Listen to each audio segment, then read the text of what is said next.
Olá, seja bem-vindo a mais um vídeo do Projeto Root. Eu sou o Diego Costa, administrador do projeto, e hoje falaremos um pouco mais sobre o Samba 4. Então, eu já tinha prometido fazer alguns vídeos a mais sobre o assunto, né? Eu não sei se eu vou conseguir abordar todas as dúvidas, que na verdade esse vídeo seriam para tirar algumas dúvidas, né? Então, eu não sei se eu vou conseguir fazer em um vídeo apenas. Eu fico no compromisso de esporadicamente voltar a falar no assunto samba. Hoje eu vou tratar um pouco mais de umas questões de dúvidas que o pessoal está tendo, né? Já teve, na verdade. Algumas já foram resolvidas pelo próprio comentário no YouTube, no canal, né? No vídeo.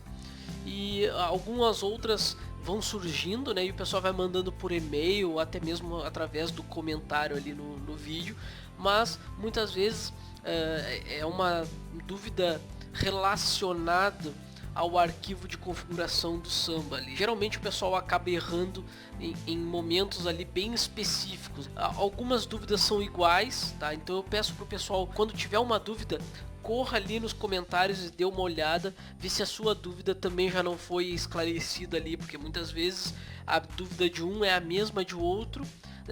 Não que não possa perguntar, fiquem livres para perguntar o que quiserem, tá? Mas para agilizar para vocês mesmo, deem uma olhadinha nos comentários, porque muitas vezes eu mesmo acabo respondendo essas dúvidas ali nos comentários, tá, gente? O vídeo de hoje eu vou mostrar para vocês algumas coisas a mais no Samba 4, tá? Algumas coisas que também são novidades, tá? Eu não tinha mostrado nos vídeos anteriores, mas algumas no caso para demonstrar para vocês que uma pequena falta de atenção ali na hora de fazer a instalação pode comprometer o seu PDC, né? O seu servidor de domínio.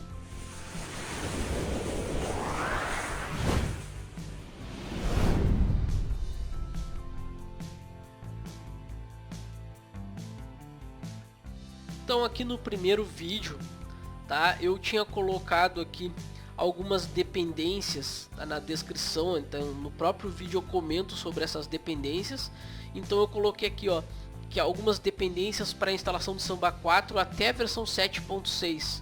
Tá? Para quem está tentando instalar com o Debian 8, já tem uma nova dependência, tá, para ser substituída. Então aqui essa dependência aqui, ó, lib GNU-TLS-dev, tem que ser substituída por essa aqui, ó, que é a libgnu-tls28-dev. Algumas pessoas me mandaram e-mail, perguntas através do comentário na nossa fanpage, mandaram a seguinte dúvida: olha, eu estou tentando instalar no Debian 8 e não estou conseguindo. Então tá aqui, o primeiro passo é utilizar, então, na hora de fazer a instalação as dependências, ó, então fazer essa troca, trocar o libgnu-tls-dev por libgnu-tls28-dev. Então essa já é a primeira dica que eu dou para vocês aí, quem tiver querendo instalar o Samba 4 no Debian 8. Inclusive, só para finalizar essa questão, eu mesmo comentei ali, ó, pro pessoal que quiser então fazer a instalação do Samba 4 no Debian 8, então apenas fazer a troca ali, ó. Alguns outros comentários eu não vou ficar lendo um por um, para o vídeo não ficar muito extenso, e até nem é esse o propósito, tá, gente? Quem quiser que o seu comentário seja lido no canal, aqui no vídeo, mande então um e-mail se vocês querem mandar então alguma pergunta, alguma crítica, sugestão, ou até mesmo alguma dúvida aí pertinente ao assunto do vídeo ou do canal.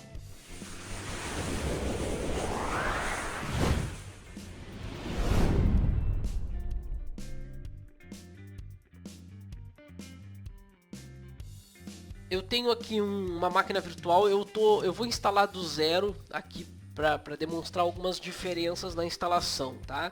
Então, primeira coisa, eu tenho duas máquinas virtuais. Então tá aqui a minha máquina Samba 0, eu tô com a versão Debian 8 instalada, foi recentemente instalada, e ela está utilizando o kernel 3.16, tá? Então a MD64.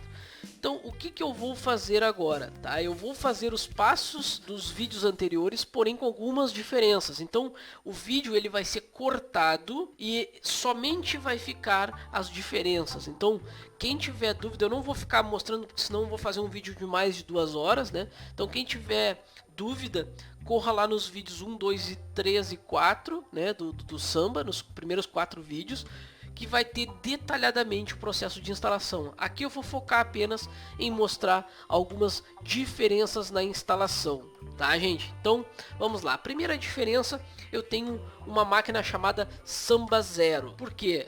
Provavelmente vocês vão entender em seguida, tá? Então, após estar logado como root, né? Então, se eu entrar aqui na pasta root, eu tenho aqui a minha pasta do Samba. Então eu preciso instalar as dependências. Então eu vou ver aqui na minha própria descrição aqui, ó, que eu tenho que utilizar então essas dependências aqui, tá? Então vou copiar e vou colar aqui.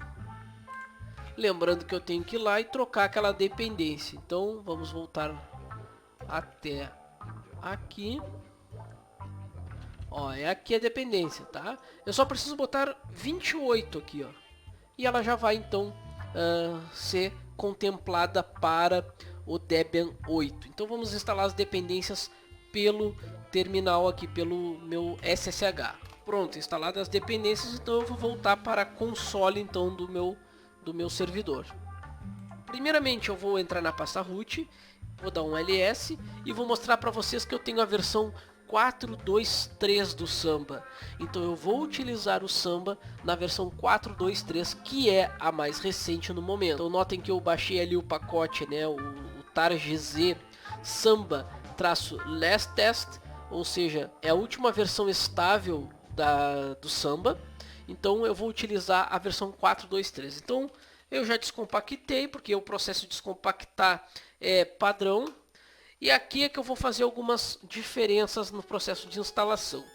Algumas dúvidas que o pessoal comentou era se eu não poderia utilizar outra pasta a não ser a USR local, tá? Então, pode sim. O padrão de instalação, quando se vai fazer uma compilação de um programa, ele coloca, né, se tu não colocar nenhum parâmetro, ele vai colocar na USR local. Mas é possível ainda apontar para um outro local.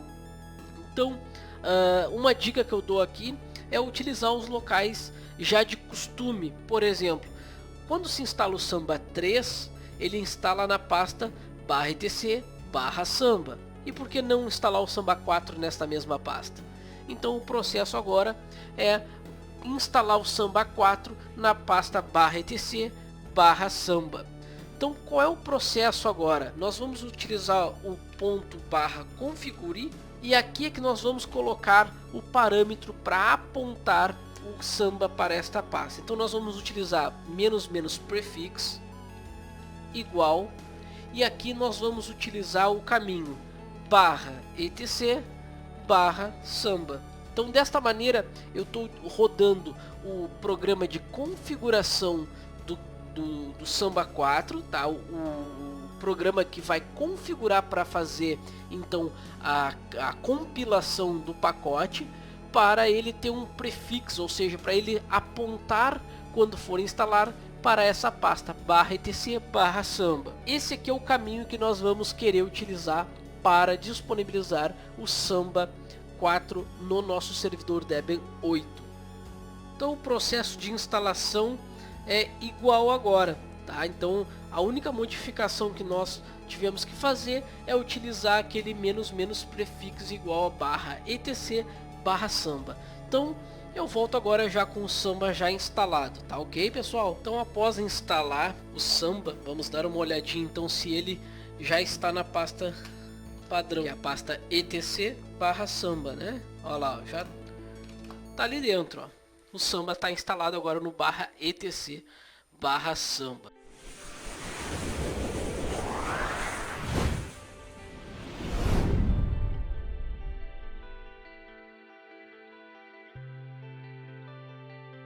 Uma das outras coisas também que a gente vai ter que modificar com essa nova localização é o script de inicialização que eu disponibilizei também nos vídeos para fazer a inicialização do Samba.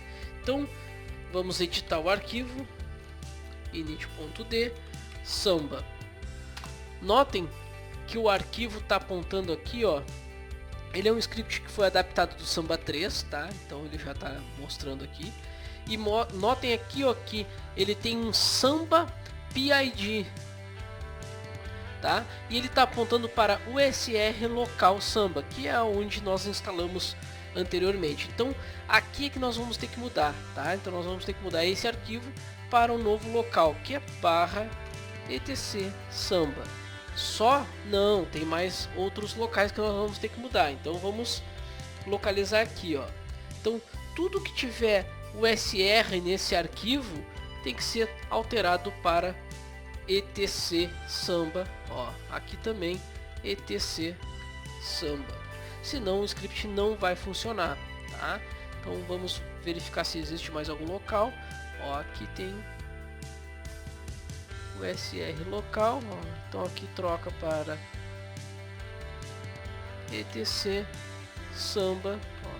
Então vamos ver se tem mais algum outro local. A princípio eu acho que é só ali, aqui é só um eco. É isso aí. Então Ctrl X sim e Enter, tá? Depois nós vamos inicializar o Samba. Então init.d Samba status. Vamos ver se ele está startado. Ó, ele não está startado. Então nós vamos dar um start nele. Ó. Por que ele não funcionou? Nós temos que configurar o Samba para o domínio. Então agora, após então alterar o script, nós vamos então configurar o Samba para ser o PDC. Eu vou configurar ele aqui como PDC, que é a configuração básica que eu mostrei nos vídeos anteriores. Então, após eu deixar ele como PDC, né, como controlador de domínio, eu retorno então o vídeo.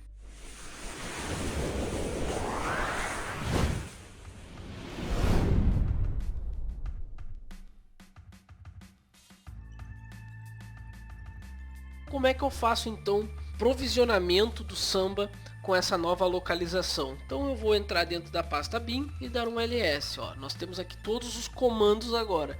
Então eu vou executar com o ponto /sambatu como domain, né? Eu vou usar o comando domain para ele ser um controlador de domínio.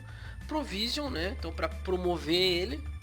Isso aqui é referente ao DC Promo do Windows. Então provision. E eu vou utilizar os mesmos parâmetros. Então use RFC 2307, use para ele usar os atributos, ó, yes, e menos interactive. Isso aqui não é nenhuma novidade, tá? É só a novidade aqui é a localização do script do Sambatu, né? Para ele levantar o serviço como um controlador de domínio. Tá, ficou errado ali. RFC, não tem esse traço aqui.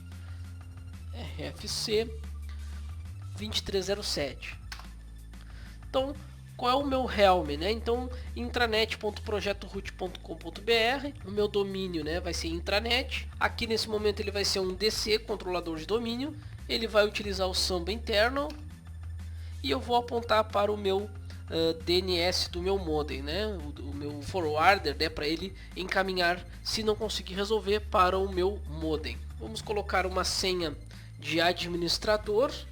Então vou colocar uma senha um pouco mais complexa para que o Samba não me gere nenhum erro, tá? E é muito comum o pessoal colocar uma senha fraca e depois eu altero, mas não tem como continuar a instalação do Samba, né? A promoção do Samba como um PDC se não tiver uma senha segura.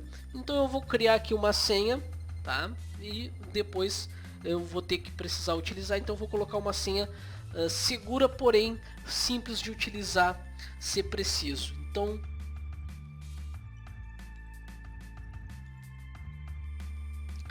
pronto.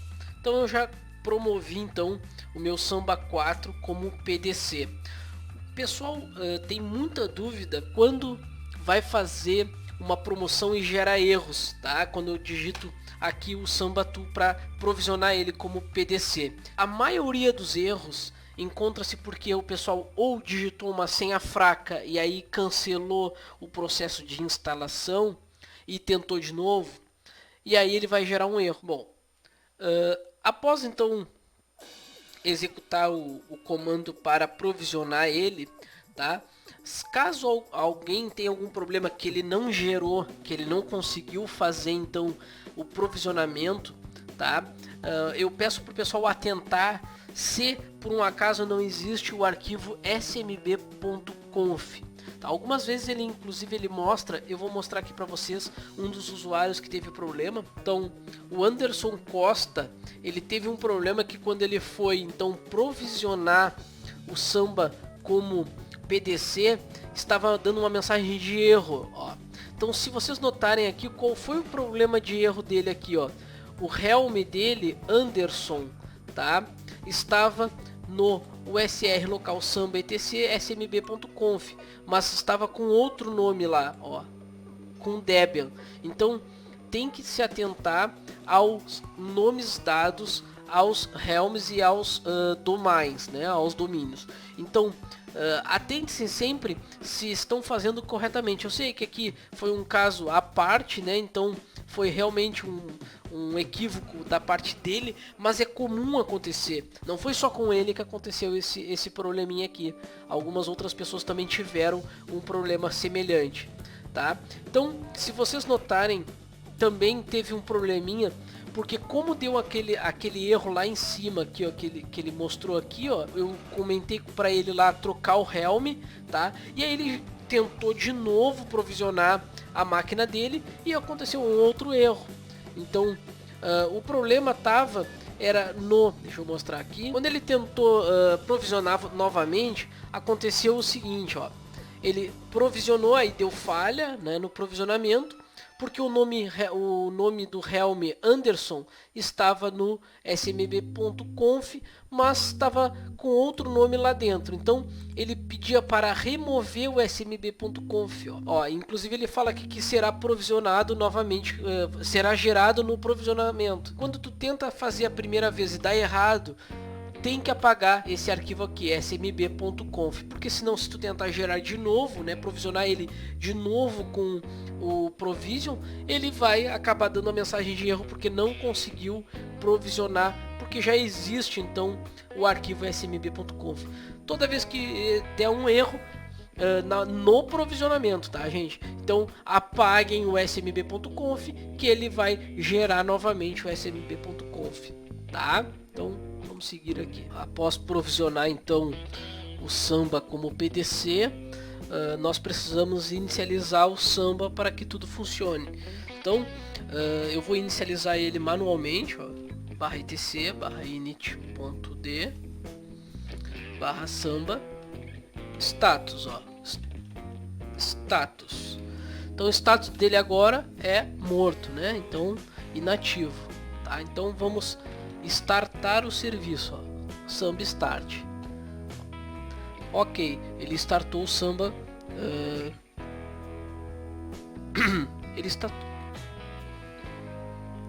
Ele startou o Samba então corretamente. Então o próximo passo agora, eu não preciso toda vez que reiniciar o servidor ter que, né, dar um start no Samba. Eu posso fazer isso de modo automático. Toda vez que inicializa o sistema, ele vai nos run levels, né, e vai inicializar para mim. Então eu posso botar ele em execução nos run levels 2, 3, 4 e 5 e para ele parar nos 0, 1 e 6, né? Então quem não entende um pouco de run level, né, então o run level 0, né, ou init 0 ou init 0 é quando ele vai desligar o sistema, tá?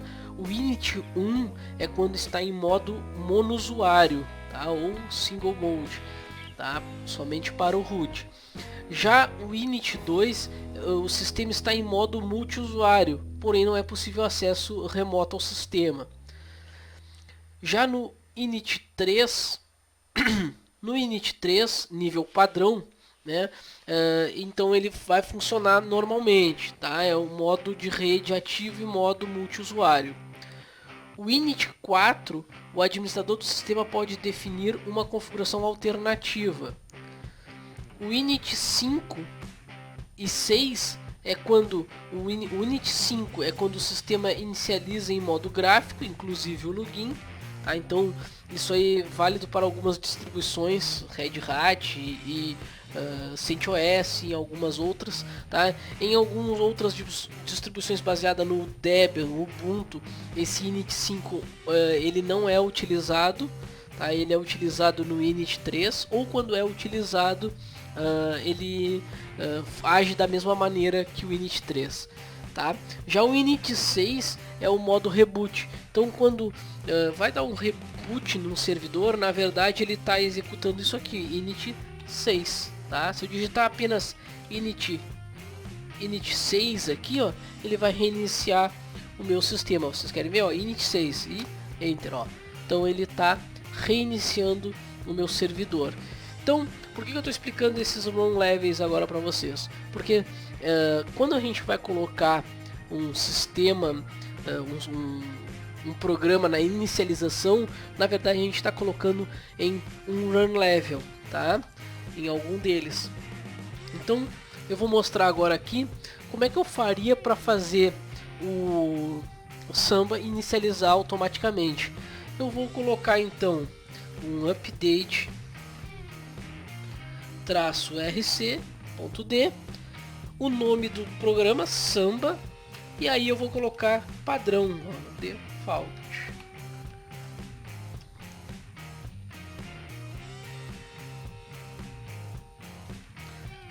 Então eu vou colocar Samba, né, o programa, e defaults, né, padrões, tá, para ele então inicializar junto com o sistema, tá? Então toda vez que o meu servidor for rebootado, né, reiniciado, ele vai então inicializar o Samba junto.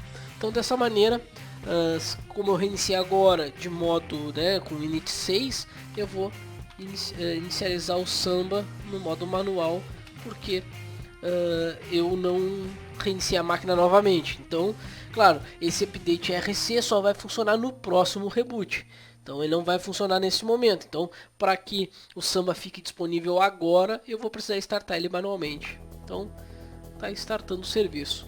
Feito isso, o padrão agora é ingressar a máquina Windows nesse domínio para fazer ela de a interface administrativa lá, aquela facilitadora que eu comento com vocês, né? Então nós vamos utilizar um sistema Windows para fazer a administração do nosso servidor Samba.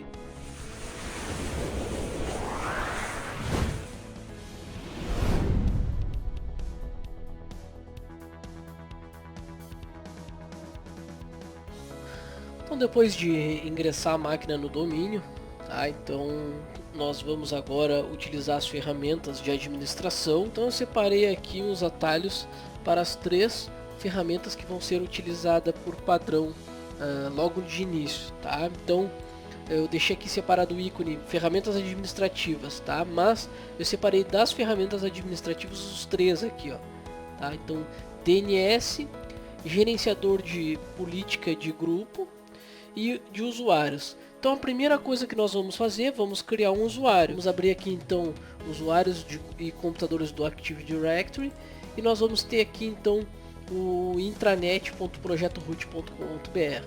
Então nós vamos ter aqui as OUs, tá? Users, Computers, Built-in, Domain Controllers e Foreign Security Principles, tá? Então essas OUs aqui são as padrões que vem na instalação. Então uma das coisas que eu costumo utilizar é deixar a all users para usuários administrators, né? Os usuários que são do domínio. No caso aqui, eu vou criar um outro usuário aqui que vai fazer parte do grupo de usuários de administradores, né? Ou seja, eu tenho um usuário administrator que vai ter uma senha, e eu vou ter um segundo usuário administrator, por assim dizer, tá? Então o que nós vamos fazer? Vamos clicar com o botão direito em cima do usuário administrator e clicar em copiar. Por quê? Porque eu vou copiar todas as permissões que esse usuário tiver. Então eu vou clicar com o botão direito, copiar.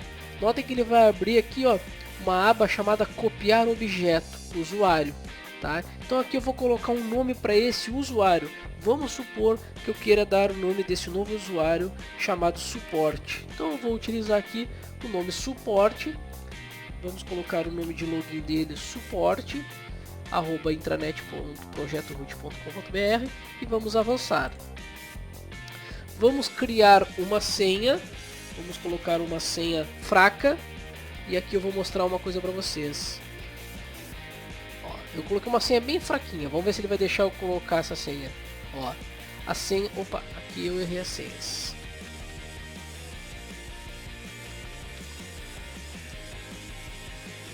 Ó, agora sim. Vamos clicar em concluir. Ele vai dar um aviso de senha aqui porque eu não consigo colocar a senha porque não atinge os requisitos mínimos de complexidade, tá?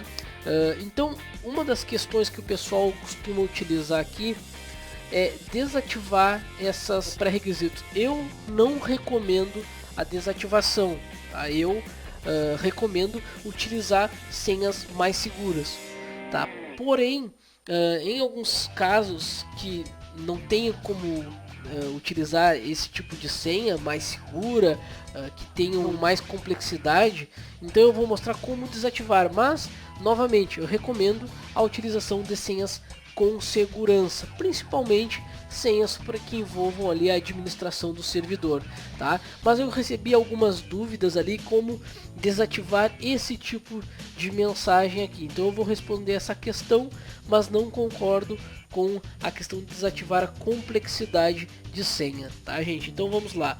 Primeira coisa, deixa eu voltar aqui para ele não dar um erro, tá? Eu coloquei uma senha de 1 a 6 aqui. Então agora eu vou lá no meu Samba e vou digitar os comandos. Eu vou primeiro entrar dentro do meu bin aqui, ó, bin, e vou digitar, ó, deixa eu dar uma ls aqui, ó.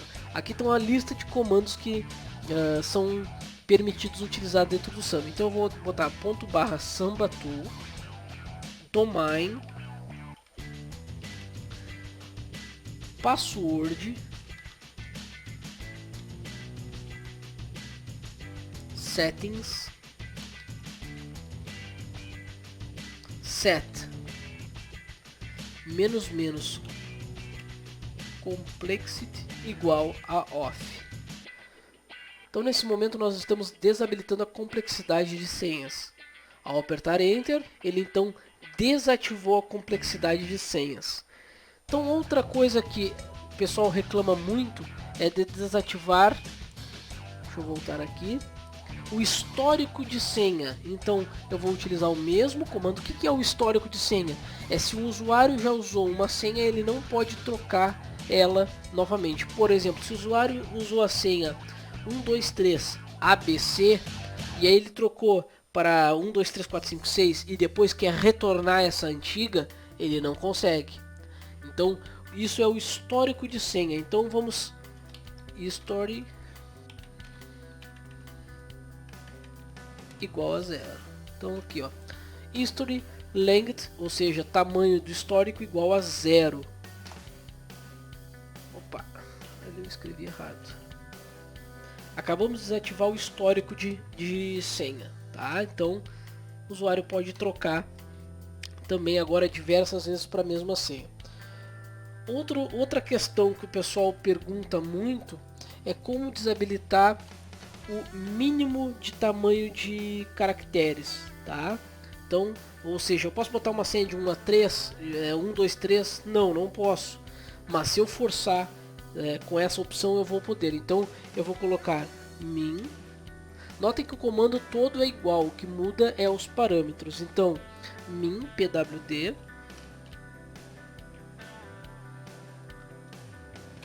igual a 0.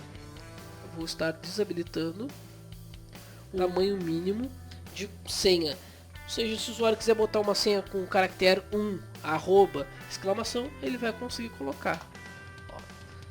Agora nós vamos desabilitar a idade da senha, ou seja, ela não expira. Então pwd age igual a 0.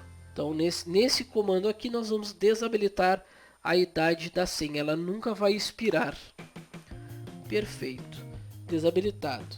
mas também nós temos que colocar o máximo, tá? Mínimo e máximo para ela não expirar. Então a idade máxima dela não vai existir também. Então acabamos de trocar. Então deixa eu limpar minha tela e vou mostrar aqui que nós utilizamos 4 comandos aqui, ó.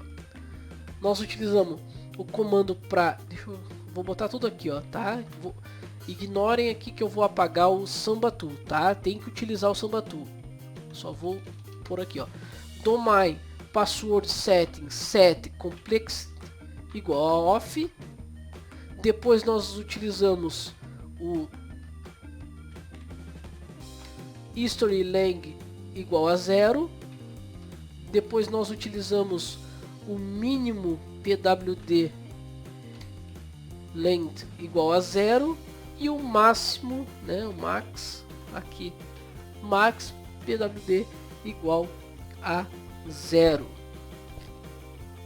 Então nós utilizamos a complexidade off, né, ou seja, desabilitamos a complexidade, desabilitamos o histórico de senha, nós diminuímos o tamanho mínimo para 0, ou seja, a pessoa pode utilizar uma senha com apenas um caractere. Nós colocamos também uma idade mínima de 0 e uma idade máxima de 0, ou seja, a senha nunca expira. Então, dessa maneira, torna-se mais crítico o servidor. Porém, existe essa dúvida, eu recebi alguns e-mails de como desativar isso aí tudo, então por isso que eu estou mostrando para vocês. Lembrem que a senha que eu coloquei aqui é 123456, 123456.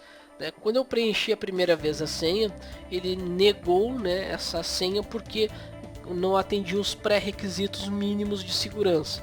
Então, com aqueles 5 comandos que nós utilizamos ali, nós acabamos de desativar essa questão de segurança. Então, novamente eu friso que não é recomendado, tá? Apenas em casos extremos. Então, vamos avançar e concluir. Ó, notem que agora ele já deixou eu criar o usuário suporte com senha de 1 a 6. Caso eu queira retornar um desses parâmetros, é simples. Eu posso vir aqui e tudo que tiver 0 eu vou colocar o tempo necessário, né, a idade necessária, ou se eu quiser então utilizar a complexidade, é só colocar on. Então, se eu colocar o comando show aqui, ó, ele vai me mostrar como está agora, tá? Então eu ainda tenho alguns campos que eu posso ainda utilizar ali, ó, como por exemplo duração mínima de lookout, né? Ou seja, eu posso cortar o acesso da pessoa depois de 30 minutos ela sem utilizar o terminal ali, né? O seu computador. Então tem alguns parâmetros ainda que podem ser utilizados, mas tá ali, ó, os parâmetros que nós alteramos. Quem quiser tirar a dúvida, olhe primeiro quais os parâmetros que se encontram no seu servidor, para depois fazer a alteração ali para o 0 e off e ver se vai ter um bom resultado na sua rede.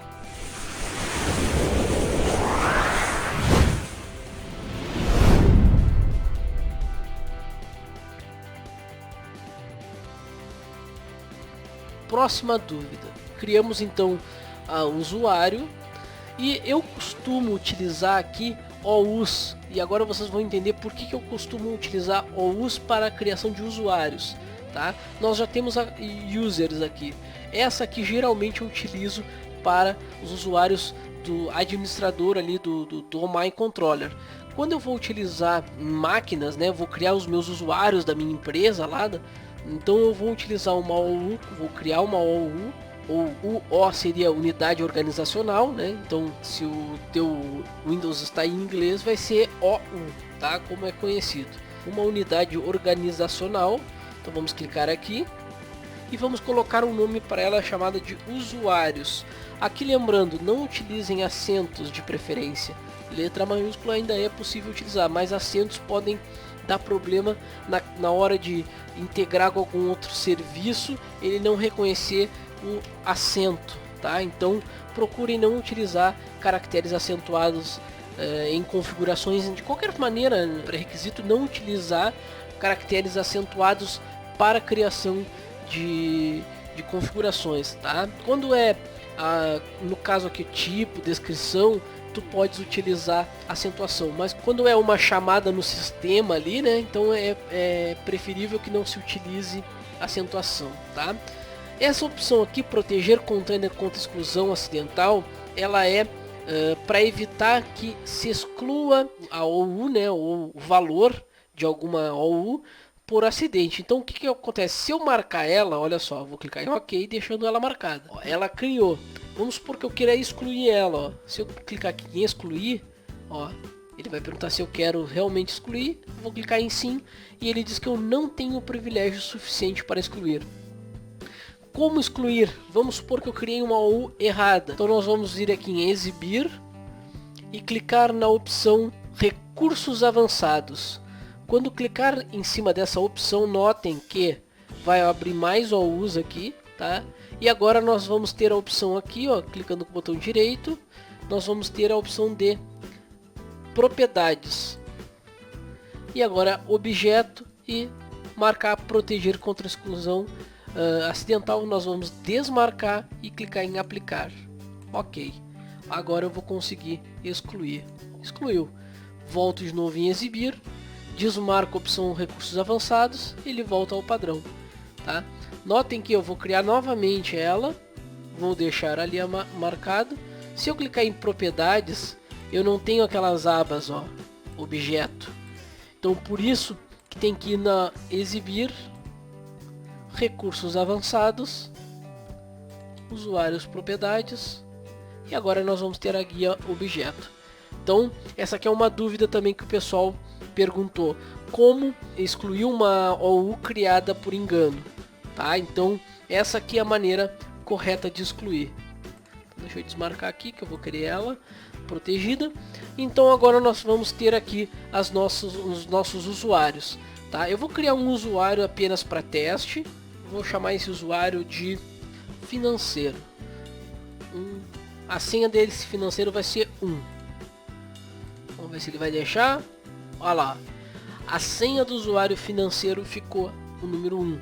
Então por isso que eu não concordo em desativar as questões de complexidade de senha, tá? Então o usuário financeiro tem a senha número 1, simples de invadir, né, gente? Então vamos tratar da segurança com mais responsabilidade e vamos deixar pelo menos as complexidades ativas, tá?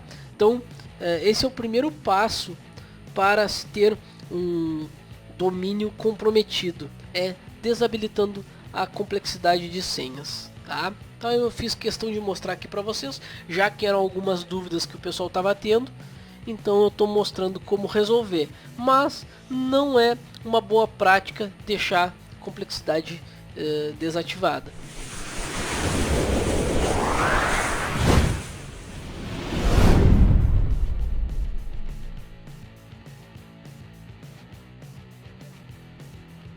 Uma das coisas que o pessoal também teve bastante dúvida é a questão das GPOs. Então, para quem não sabe o que é GPO, a GPO é quando tu vai determinar o que os usuários podem ou não fazer dentro do sistema operacional ou da rede, tá? No caso, eu posso limitar o usuário a não trocar papel de parede, eu posso limitar o usuário a bloquear a proteção de tela, a criar atalhos, acesso a algumas pastas do sistema, ou eu posso utilizar também para personalizar o meu sistema operacional. Bom, eu quero que todas as máquinas do meu parque tecnológico que tenham um sistema Microsoft tenham um menu iniciar conforme uma máquina modelo, por exemplo. Eu posso ter. Então as GPOs elas funcionam da seguinte maneira. Deixa eu abrir aqui, ó, domínios, intranet. Ok. Vamos aqui, ó.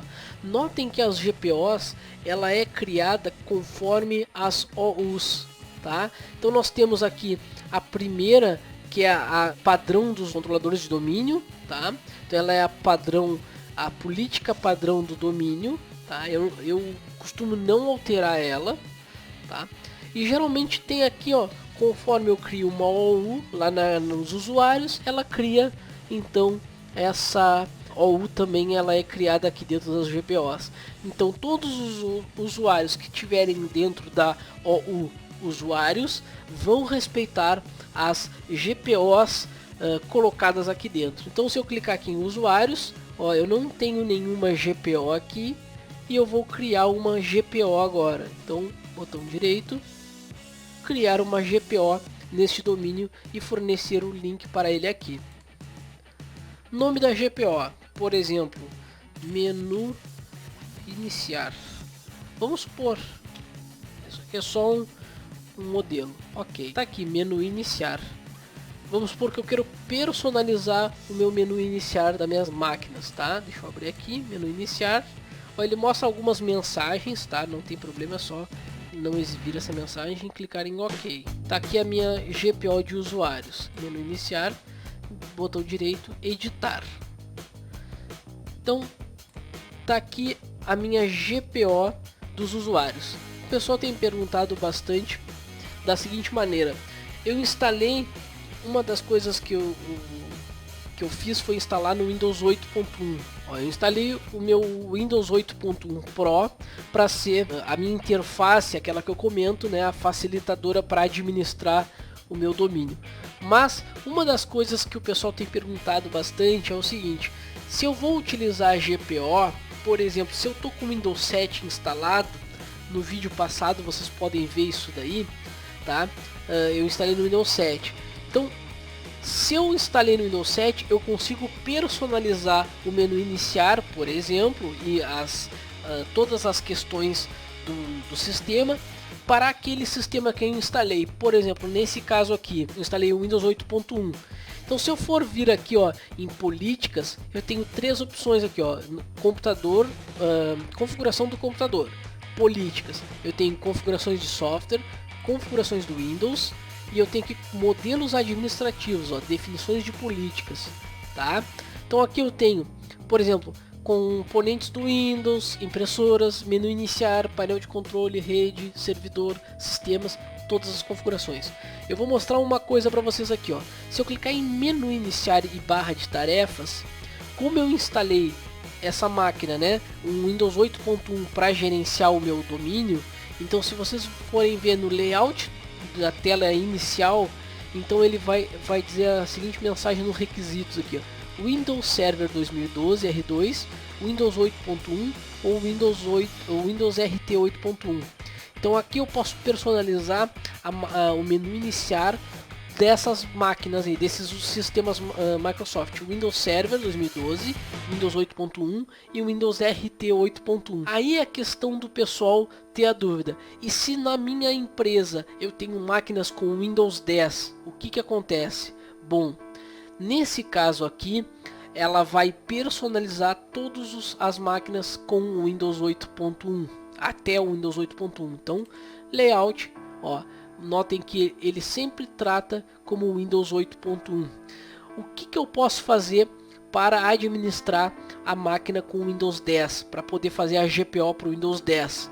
Então eu tenho que instalar um, digamos, plugin para que seja instalado no Windows 10 essas opções. Então notem aqui, ó, isso aqui é perceptível porque já de cara ele já dá aqui o Windows 8.1, né? Ó, Windows 8.1. Basicamente as opções, ó, ele comenta aqui: Windows Server 2013, Windows XP, Windows 2000, ó. Então algumas coisas vão ser para Windows 2000, XP, mas nenhum sistema acima de Windows 8.1, tá? Ou seja, o Windows 10 não está incluso nesse pacote aqui. Por quê? Porque isso tá inerente ao sistema operacional que eu instalei a ferramenta RSAT aquela. A problemática: aí vocês vão dizer: ah, mas então eu pego uma máquina com Windows 10 e instalo o RSAT. Sim, deveria ter sido assim, mas não é. O que acontece é que a Microsoft não preparou o Windows 10 para fazer essa questão. Pelo menos nas versões testadas, na Pro, ela não tem essa possibilidade de configurar o domínio, tá? De poder mexer com o GPO. Então, uma alternativa que se tenha para administrar o domínio por uma máquina com Windows 8.1, mas as minhas máquinas da minha rede são Windows 10, é a utilização de um plugin que a Microsoft disponibilizou. Então olha só, eu vou mostrar como utilizar esse plugin. Então primeiramente, eu vou baixar o plugin. Então esse aqui é o site que tem então o pacote, ó, Administrative Templates, ó, .admx for Windows 10. Então eu selecionei em português Brasil, porque as minhas máquinas na minha rede tem o sistema Microsoft Windows 10 em português. Eu selecionei então o idioma português e vou clicar em baixar. Ele é um pacote pequeno e vai ser instalado então na minha máquina local para que eu possa então fazer a atualização lá no meu servidor. Então eu vou clicar em baixar e fazer o download, tá? Após fazer o download, como eu já fiz, apenas abrir aqui, esse aqui o arquivo Windows 10 ADMX, ele tem 18 megas, então eu vou instalar ele na máquina, ó. Então 2 cliques, avançar, aceito, ó, notem onde ele vai colocar, ó, Program Files, Microsoft Group Policy, Windows 10 e avançar. Bom, posso fazer a instalação, então vamos clicar em Close. Lembram que a pasta que eu falei foi então Program Files. Nós temos aqui a pasta Microsoft Group Policy. E nós vamos ter agora aqui a pastinha Windows 10. Tá. Ó, Policy Definitions. Então ela tá cheia de arquivo essa pasta. Ó. Tem um monte de arquivo ADMX aí. Ó. Então como nós vamos colocar isso para dentro do nosso servidor? Deixa eu voltar aqui nessa pasta aqui, ó, Windows 10, tá? Onde tem Policy Definitions, e eu vou mostrar uma coisa para vocês aqui, ó. Vamos lá no Samba primeiro. Então, dentro do meu arquivo etc, deixa eu editar ele aqui para vocês. Eu tenho o meu smb.conf. Então notem que eu tenho aqui, ó, uma pasta chamada netlogon e uma pasta chamada sysvol. Dentro dessa pasta sysvol, eu tenho aqui, ó, /etc, /samba, /var, logs, sysvol. Ela está compartilhada. Se eu digitar o meu compartilhamento lá, sysvol, eu vou cair dentro desta pasta aqui, etc. Então vamos consultar ela. Então, cd, etc, samba, var, logs, /sysvol. Se eu der um ls aqui dentro, eu tenho ali a pasta intranet.projetoRoot. Vamos entrar nela. Então ls, eu tenho então policies. Se eu der um ls, eu tenho então algumas policies. O que vai acontecer agora? Deixa eu dar um clear aqui, ó, e mostrar aqui para vocês, ó. Vamos voltar aqui no Windows. Eu vou digitar aqui o caminho do meu Samba. Então Samba, se o meu DNS estiver funcionando como tem, né, como tem que ser, se eu digitar /samba 0, ele vai entrar então no meu compartilhamento. Ó, tá aqui. Então eu tenho a pasta netlogon e eu tenho a pasta sysvol. Então se eu entrar dentro de sysvol, eu vou ter então intranet, que é aquela pasta que eu mostrei lá para vocês. Se eu entrar dentro de intranet, eu tenho policies. Se eu entrar dentro de policies, eu tenho as minhas políticas aqui. Então o que acontece agora? Para que eu consiga implementar as políticas, né, as GPOs para máquinas que tenham Windows 10, eu preciso transferir esta pasta aqui da minha máquina local aqui do Windows, tá? Então arquivos de programa, Microsoft Group Policy, Windows 10, Policy Definitions. Então eu vou copiar ela e vou colar aqui dentro. Tá? Colar. Ele vai transferir da minha máquina local para o meu servidor. Notem que ela lá compactada, ela era 18 MB, né, no instalador dela lá, ó. Ela fica 94 MB após instalar. Então aqui ele vai ter todas as políticas, as GPOs para máquinas com Windows 10. Tá? Então vamos lá.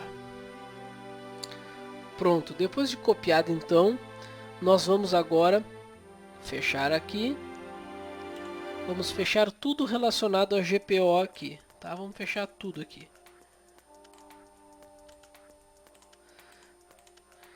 Vamos reinicializar o nosso Samba. Antes de reinicializar, eu vou mostrar para vocês que os arquivos foram parar ali, ó. Então, Policy Definitions, LS, ó, todas aqui dentro, tá? Então vamos reinicializar o nosso Samba então, initd Samba restart.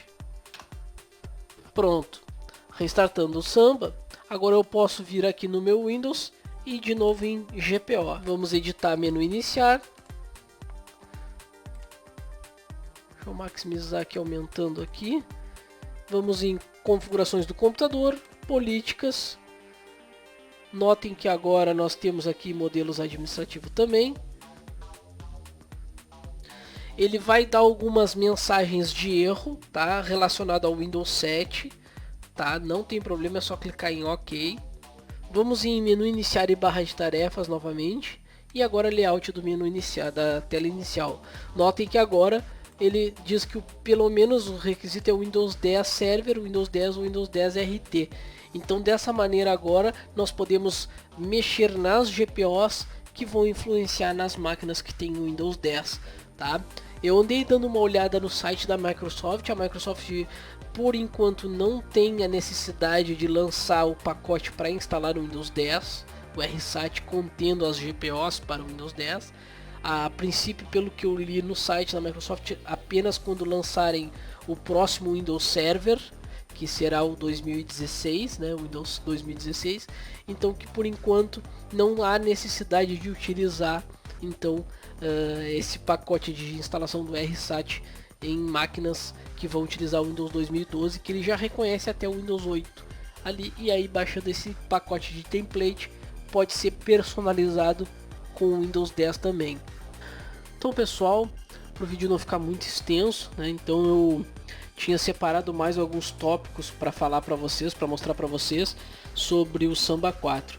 Porém, como acredito que a grande maioria das dúvidas eu consegui mostrar nesse vídeo, eu vou então parar o vídeo por aqui. De repente, se o pessoal tiver mais dúvidas aí, eu junto novamente um apanhado de dúvidas e gravo novamente um vídeo de tira dúvidas de Samba.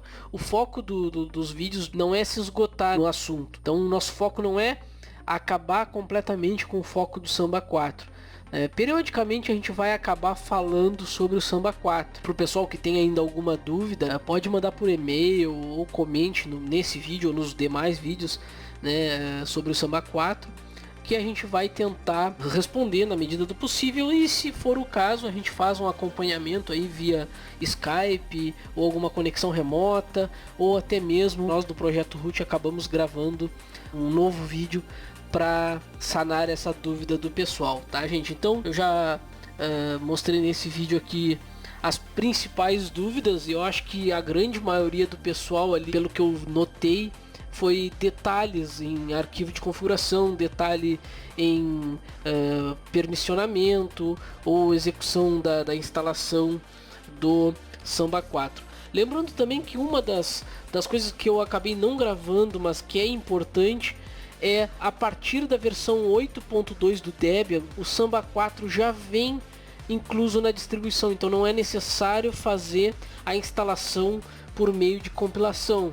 Isso aí eu ia mostrar, acabei não gravando, mas para não tomar mais tempo de vocês, é só essa ideia aí. O Samba 4 já está nos repositórios do Debian 8.2, tá? Então, é claro, não vai vir a última versão, então quem quer ter a última versão do Samba, continue então fazendo o processo via compilação, tá?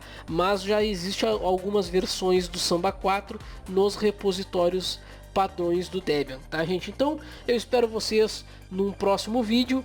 Um abraço a todos e valeu!